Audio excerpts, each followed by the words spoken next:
మొన్న ఈ మధ్యన జగన్ ఒక ట్వీట్ చేశాడు. మనం ఇరిగేషన్‌కి సంబంధించి ట్రిబ్యునల్ ముందు చేస్తున్న వాదనలు చాలా పేలవంగా ఉన్నాయి. రాష్ట్రాన్ని ప్రయోజనాలకు భంగం కలిగిస్తా, తెలంగాణకి మన నీళ్లను వదిలేసుకోవడానికి ఉపయోగపడే విధంగా ఉన్నాయి అంటూ తీవ్రంగా తప్పుపట్టాడు. అప్పటినుంచి నిన్నటి నుంచి వీళ్ళు వార్తలు అద్భుతంగా రాసుకొస్తున్నారు. కానీ హెడ్డింగ్‌లు పెట్టేటటువంటి దాంట్లోనే ఒక తేడా కనబడుతుంది. నీళ్ళన్నీ ఇచ్చేస్తే ఆంధ్రప్రదేశ్ ఏమైపోవాలి? రాజధాని లేదు, హైదరాబాద్ లేదు, పరిశ్రమలు లేవు. ఆంధ్రప్రదేశ్‌కి కేటాయించి నీళ్లు ఇచ్చేస్తే ప్రజలు ఏమైపోవాలి? ట్రిబ్యునల్ కేటాయింపులకు అర్థం లేదంటే ఎట్లాగా? బ్రిజేష్ ట్రిబ్యునల్ ఎదుటి సీనియర్ న్యాయవాది వాదనలు. ఇదేందో నాకు అర్థం కాలేదు. అయ్యా మాకేమీ లేదయ్యా, మేము అడుక్కు తినే పరిస్థితిలో ఉన్నామయ్యా అని వాదించాల్సిన కర్మ ఏంటి మనకి? భారతదేశంలోనే కాదు ప్రపంచంలోనే జలాలకు సంబంధించినటువంటి ఒక చట్టం, ఒక నిబంధన, ఒక నైతికత ఏంటంటే first come first based project.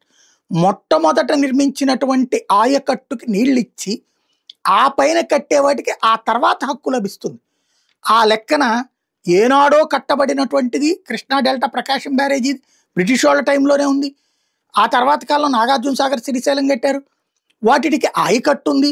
ఆ ఆయకట్టుకి జల హక్కు ఉంది ఆల్రెడీ. ఆ తర్వాత కట్టిన పోతిరెడ్డి పాడుతో సహా హక్కు ఉంది. 2014లో రాష్ట్ర విభజన సందర్భంగా విభజన చట్టం ప్రకారం ఆ రోజునున్న ప్రాజెక్టులన్నీ ఓకే అయిపోయినట్టే. అంటే అది మన హక్కు, మనం అడుక్కోవాల్సిన కర్మ ఏంటి? ఎట్ ద సేమ్ టైం అంతకు ముందున్నటువంటి జల హక్కును వినియోగిస్తూ మిగులు జలాలని వాడుకునే హక్కు ఆంధ్రాకి ఇవ్వబడింది. అది దాన్ని కాదే హక్కు ఎవరికి లేదు. ఎలా ఉంటుంది? పైన ప్రాజెక్టు కట్టాలంటే కింద ప్రాజెక్టులకి జల హక్కు ఉండాలి. మిగులు జలాలు అన్నటువంటిది చిట్ట చివరి వాడికి వాడుకునే హక్కు ఉంటుంది. ఎందుకంటే చిట్ట చివరి ఉన్నటువంటి ఆంధ్రప్రదేశ్ అత్యధికంగా నష్టపోయే ప్రాంతం. తుఫాన్ల వల్ల నష్టం, వరదల వల్ల నష్టం. 3 పంటలు వేసుకుంటే ఒక పంట చేతికి వచ్చేటటువంటి పరిస్థితి. దాన్ని ఎక్స్ప్లెయిన్ చేయాలా? హక్కుని హక్కుగా కాకుండా అయ్యో అవన్నీ పోయినాయి కాబట్టి అని మనం ఏమైనా అభ్యర్థిస్తున్నామా? అడుక్కోవాలా? సరైన వాదన కాదు అది.